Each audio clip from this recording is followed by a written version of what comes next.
রাজসভায় আমাদের অপমানটা দেখলে? হ্যাঁ, সে তো দেখলাম মন্ত্রী মশাই। আমি তো বুঝতেই পারছি না যে গোপাল মহারাজকে কি মধু খাইয়েছে যে মহারাজ গোপাল অন্ধ। আরে আমরা যেন মহারাজের কাছে ফেল না, কিছু একটা করতেই হবে। আমার মাথাটা গরম হয়ে যাচ্ছে। গোপালের মতন রাজসভার ময়লাকে যতক্ষণ না ফেলা যাচ্ছে ততক্ষণ আমার মাথা জ্বলন্ত কয়লা হয়েই জ্বলবে।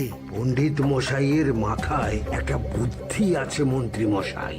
আপনি যদি সেই অনুযায়ী উঁচির কাজ করেন তাহলে বেটা গোপালের কপালে দুর্গতির সীমা থাকবে না। এই কি বুদ্ধি, কি বুদ্ধি? আপনি বরং এই ব্যাপারে পণ্ডিত মশাইয়ের সাথে একবার আলোচনা করে নিন। আমি চলি, কেমন? আমি চলি। হ্যাঁ হ্যাঁ, এসো এসো এসো এসো।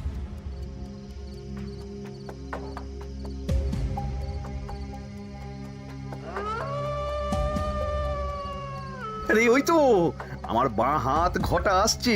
বেটাকে দিয়ে একটা কাজ করাতে হবে। এ কি মন্ত্রী মশাই, আপনি এখানে দাঁড়িয়ে কি করছেন? এই একটা গুরুত্বপূর্ণ ব্যাপারে কথা বলছিলাম।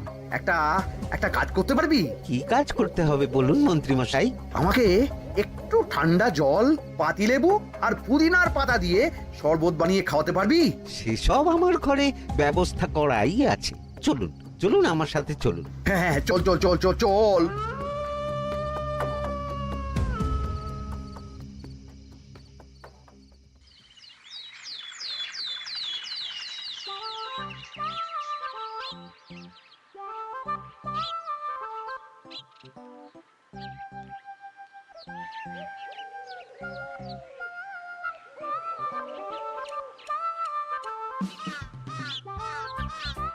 কি ব্যাপার পণ্ডিত, এত গুম মেরে আছো কেন? সকাল সকাল গিন্নি খুব বকেছেন মনে হচ্ছে। গিন্নির বাক্য সুধায় কান ভরে গেছে, আর কিছুই কানে ঢুকছে না। আরে দাঁড়াও দাঁড়াও পণ্ডিত, দাঁড়াও জ্যোতিষী। পণ্ডিত তো আমার কথা শুনতেই পেল না মনে হচ্ছে। তুমি তো দূর থেকে বলেছো, আমি তো বলেছি পাশ থেকে, তাতেও শুনতে পাইনি। কানের পোকা হলো নাকি? কি গো পণ্ডিত, ব্যাপার কি? কেমন বুঝছো? এ তো ভয়ানক কর্ণকোষ্ঠবদ্ধতার লক্ষণ। তুমি কচু বুঝেছো? আমার হয়েছে কর্ণগোপাল, তোমাদেরও হতো, কিন্তু তোমাদের দোকান কাটা বলে হয়নি। তুমি আমাদের অপমান করছো। তোমাদের অপমান বোধ থাকলে কোনো শব্দই কানে ঢুকতো না, শুধু একটাই শব্দ কানে বাজতো, গোপাল গোপাল গোপাল। এবারে রাজসভায় কিভাবে হেনস্থা হতে হলো মনে নেই?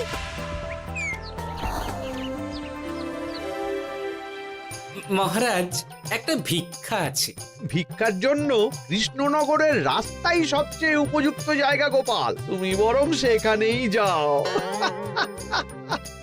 মন্ত্রী মন্ত্রী মশাই ঠিকই বলেছেন মহারাজ। যে যার নিজের জায়গা থেকে কথা বলে। কুকুর বলে ভৌ ভৌ, বেড়াল বলে মিউ মিউ, কাক বলে কা কা। মন্ত্রীর ভিক্ষার জায়গা কৃষ্ণনগরের রাস্তা, আর গোপালের ভিক্ষার জায়গা মহারাজ কৃষ্ণচন্দ্রের দুয়ার। বলো কি ভিক্ষা? বাড়িতে পুজো আছে মহারাজ, খরচা অনেক, কিছু ঋণ আবশ্যক। যদি 100 মোহর। ঋণ তোমাকে আমি দিতে পারবো না গোপাল। পুজো উপলক্ষে তোমাকে আমি 100 মোহর দিলাম। মহারাজ, আমিও ঠিক এই কথাটাই বলতে যাচ্ছিলাম। আমরাও তাহলে বাড়িতে পুজো করব। পুজোর জন্য আমাদের অনেক খরচ, তাই যদি... অবশ্যই অবশ্যই, কত ঋণের প্রয়োজন খাজাঞ্চির কাছ থেকে নিয়ে নিও, সুদটা আমি মাফ করে দিলাম। মহারাজ, গোপালকে দান আর আমাদের ঋণ? হ্যাঁ, কারণ তোমরা নিজেরা খাবে, কিন্তু গোপাল অন্যদের খাওয়াবে। গোপালের মতো মানুষের সঙ্গে থাকাই হলো রাজধর্ম। কিন্তু তাছাড়াও তোমরা হলে 80 যাই বেতন পাই দলের লোক। গত 1 বছরে তোমার কোন মন্ত্রণা দেশের কাজে এসেছে? পণ্ডিত কোনো নতুন তত্ত্ব শুনিয়েছে? জ্যোতিষী কোনো অমোঘ ভবিষ্যৎবাণী করেছে? আর বৈদ্য 3 বছর ধরে আমার হাঁটুর ব্যথা সারাতে পারেনি। কিন্তু গোপাল, গোপালের ভাঁড়ে হাস্যরসের কখনো অভাব হয়নি। মনে আছে? আছে। কিন্তু করার তো কিছু নেই। আছে। কিছু ভেবেছো নাকি পণ্ডিত? তোমাদের তোমাদের মনে আছে মহারাজ মোহর দেওয়ার পর গোপাল সেদিন বলেছিল কি গোপাল, খুশি তো? মহারাজ আপনি আমাকে এক মুঠো ধুলো দিলেও আমি খুশি। সেই ধুলো মুঠোই আমি সোনা মুঠো করে ফেলবো। মনে নেই আবার? একটু ঝেড়ে কাশো তো দেখি পণ্ডিত, কি ভেবেছো? যা হবে দেখতেই পাবে।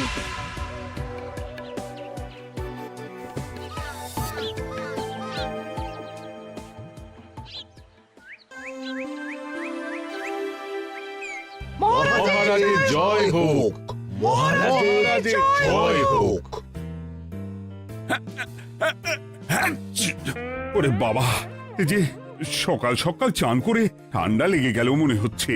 মহারাজ, ওই কবি গান উপলক্ষে গত মাসটা আমি কৃষ্ণনগরের কোণে কোণে ঘুরে বেরিয়েছি। প্রজাদের মধ্যে একটা অসন্তোষ আমি লক্ষ্য করেছি মহারাজ। অসন্তোষ? আমি তো জানতাম আমার শাসনে প্রজারা সুখে আছে। সুখে তারা ভাসছে মহারাজ, কিন্তু একটাই অসুখ, তারা মহারাজের দর্শন পায় না। তারা মহারাজের পদধূলির জন্য আকুল হয়ে আছে, মহারাজের দর্শন পাওয়ার জন্য চাতকের মতো অপেক্ষা করছে। চিত্রকরকে দিয়ে চিত্র অঙ্কন করিয়ে বিলি করে দিলেই হলো।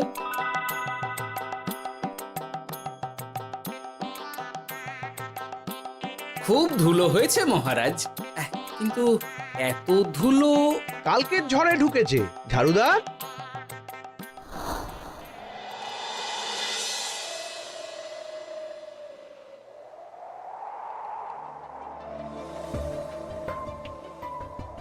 এই সুযোগ, রাজসভা ফাঁকা, এমন ঝড় যে পেয়াদারাও বাইরে নেই। কাজটা সেরে ফেল, বুঝলি? কিরে, কাজটা কর।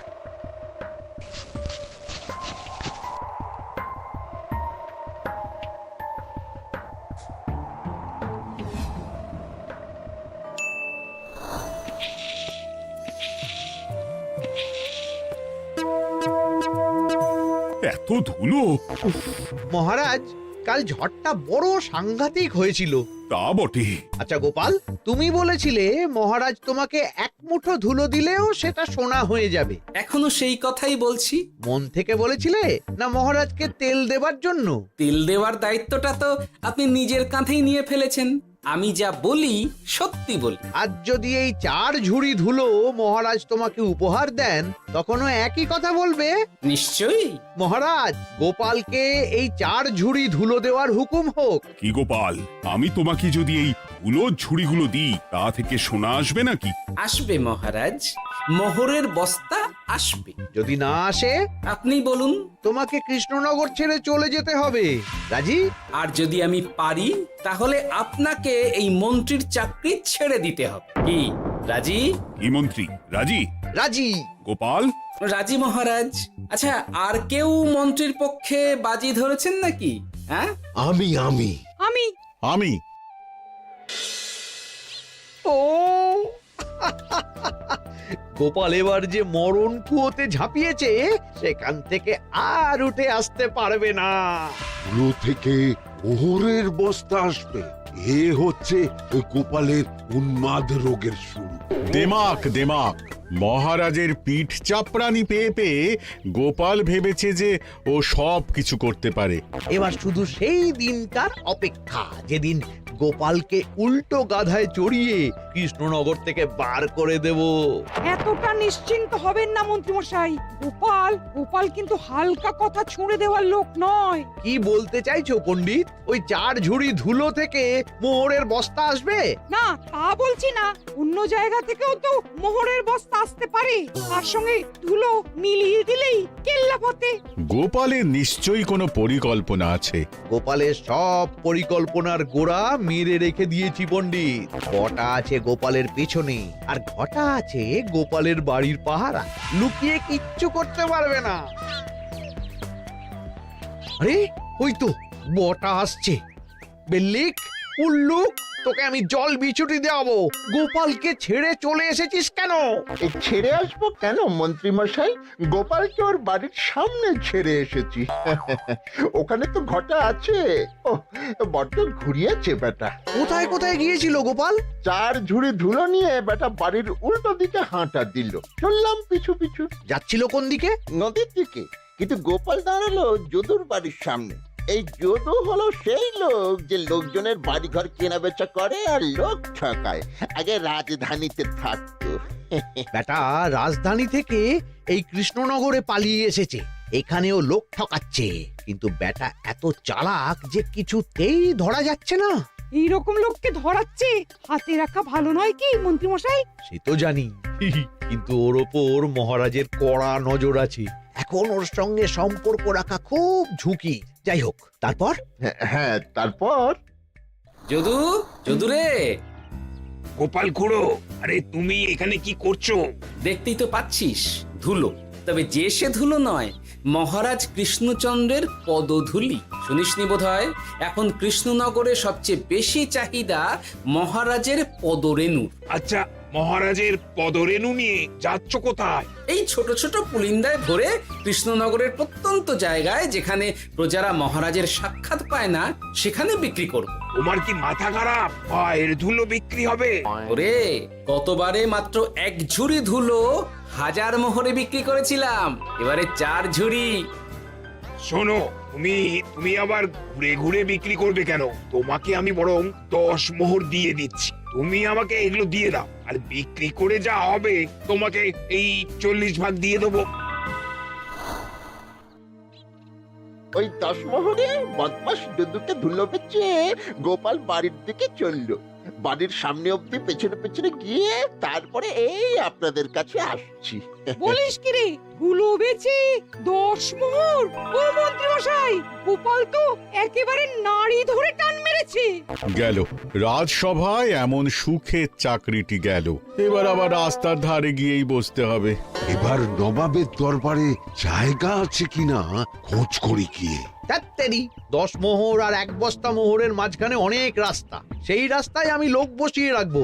আরে আরে, ওই তো তোমার ঘটা আসছে। এই, তুই গোপালের ঘরের পাহারা ছেড়ে এলি কেন? গোপাল নেই নেই নেই নেই নেই নেই।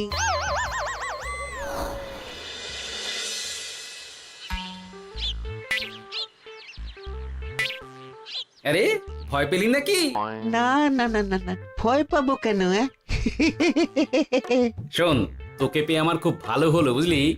তোকে আমার একটা কাজ করতে হবে। বলো বলো। আসলে বুঝলি, আমার না গিন্নিকে নিয়ে তার বাপের বাড়ি যাওয়ার কথা ছিল, কিন্তু হঠাৎ বিশেষ কাজে আমাকে খামবাজে চলে যেতে হচ্ছে। এখন আমি গিয়ে গিন্নিকে বললে বুঝতেই পারছিস কুরুক্ষেত্র হয়ে যাবে একেবারে। তাই আমি কাউকে খুঁজছিলাম যে আমার বাইরে যাওয়ার খবরটা আমার গিন্নিকে গিয়ে দেবে। তুই পারবি বাবা ঘটা? ওরে বাবা! আরে আরে আরে, ভয় পাস না, তোকে গিয়ে মুখে কিছু বলতে হবে না। এই নে, এই চিঠিটা আমার বউকে দিবি।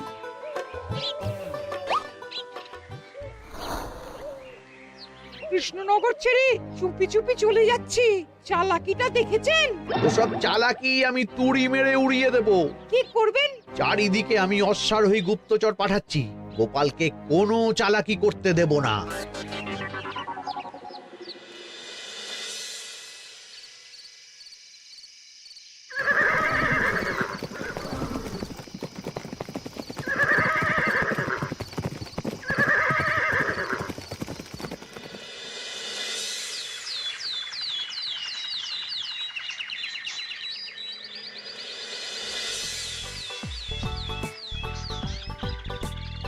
অং বং পিং পং।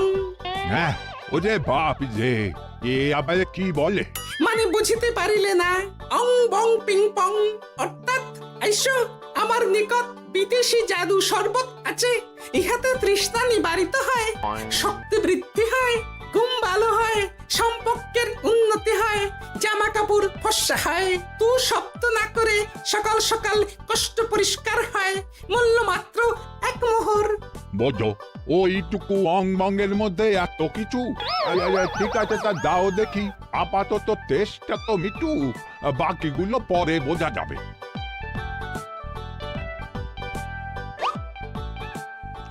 আহ বড় ভালো খেতে তো ঠং ঠং অর্থাৎ শক্তি বৃদ্ধি হলো। হ্যাঁ মনে হচ্ছে গায়ে যেন দুগুণ বল পাচ্ছি। কি হয়েছে ভাই? এ কে? এ ভিন দেশ থেকে জাদু শরবত নিয়ে এসেছে গো। জাদু শরবত ভিন দেশ? একেবারে বহু ভুজা শরবত। খেলে তেষ্টা যাবে, গায়ে জোর হবে, ঘুম হবে, সম্পর্ক ভালো হবে, জামা কাপড় ফর্সা হবে, সকালে হ্রাস করে পেটও পরিষ্কার হবে। সে কি? দাও গো ভাই, আমাকেও দাও। গুড় জল সঙ্গে একটু ভাজা মশলা, আমচুর আর বিট নুন, শুদ্ধ দেশি জিনিস। জানলে কেউ ছুঁয়েও দেখতো না, কিন্তু একটু বিদেশি গন্ধ দিতেই একেবারে হট্ট মেলা। আরে তোমরাও এসেছো দেখছি। সং সং শঙ্কা লং লং লঙ্কা, মানে অর্থাৎ এই শরবত খেলে আর শঙ্কা নাই, বুদ্ধি লঙ্কার মতন ঝাল হয়ে যাবে। তারপর ডং ডং ডঙ্কা, টং টং টঙ্কা, ফাইন ফাইন, অর্থাৎ টাকা আসবে আমার কাছে।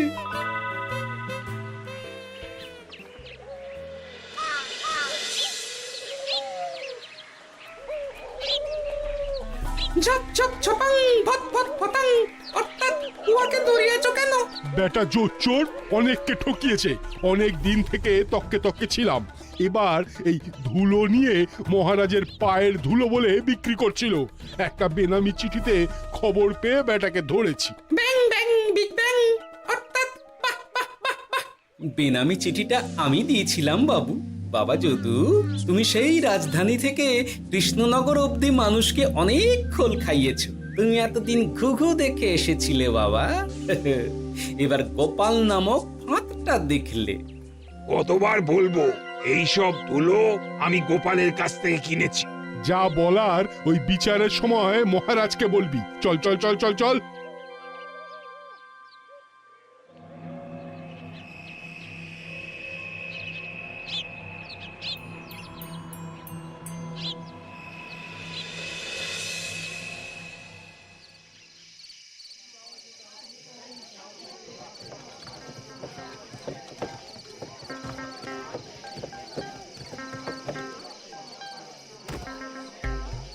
ঝন্টু মন্টু ননাংফু। নাও ঠেলা। সাহেব বলে কি ফু দিয়ে দিতে হবে? কি বলছো সাহেব? বুঝতে পারছি না, কোথায় ফু দেব? ঝন্টু মন্টু ননাংফু, অর্থাৎ লবণ আছে? আছে আছে সাহেব আছে। কত লাগবে? ভান্ড ভরি আন্ডাকারি, অর্থাৎ যা আছে সব।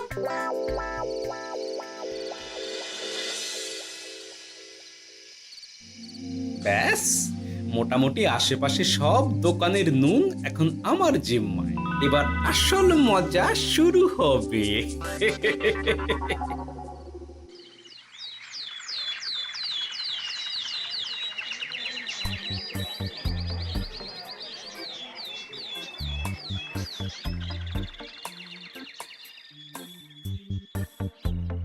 নুন আছে? না হুজুর, গোটা কৃষ্ণনগরেই নুন নেই। ওই দেখো, পুরো রাজসভাই বাজারে জড়ো হয়েছে। সন্টামনা সন্টু মন্টু। আবার কি বলছে রে বাবা? সন্টামনা সন্টু মন্টু, অর্থাৎ জনগণ শ্রবণ করুন। নান্টু কান্টু, নুন কিনিবেন আন্টু আন্টু, আসুন আসুন। আমার এক সের নুন লাগবে। সেন্টু, অবশ্যই 1 সের লবণ 10 মোহর। 1 সের 10 মোহর? 10 মোহর লইবেন না লইবেন না? না, নেব না।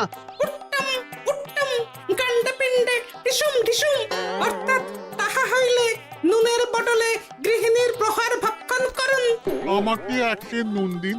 আমাকেও নুন ছাড়া বাড়ি ফিরলে গিন্নি ঘর ছাড়া করবে আমাকে। শুনলাম কৃষ্ণনগর থেকে নুন উধাও। আছে মহারাজ, আছে। কৃষ্ণনগরের সব লবণ আমার নিকটে আছে। 1 সের 10 মোহর। এত দাম? দাম তো হবেই মহারাজ। লবণ ছাড়া রান্না কেমন হবে ভাবিয়া দেখুন। ঠিকই বলেছ, রাজপাকশালেও তো রান্না বসেনি। 100 সেরের মতন রাজপ্রাসাদে পাঠিয়ে দাও। 1000 মোহর দিয়ে দাও।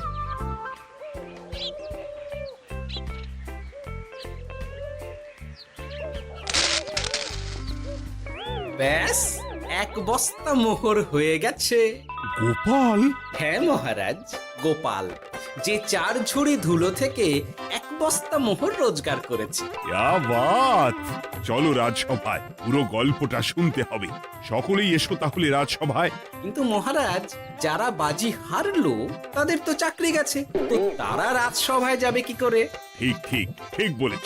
আর যারা বাজি হারলো তারা বাদ, বাকিরা চল। এই সেরেছে, গোপাল তো আবার বাজি মেরে দিল। ও মহারাজ, আমাদের দেখুন। ও মহারাজ, আমাদের দেখুন। ও মহারাজ।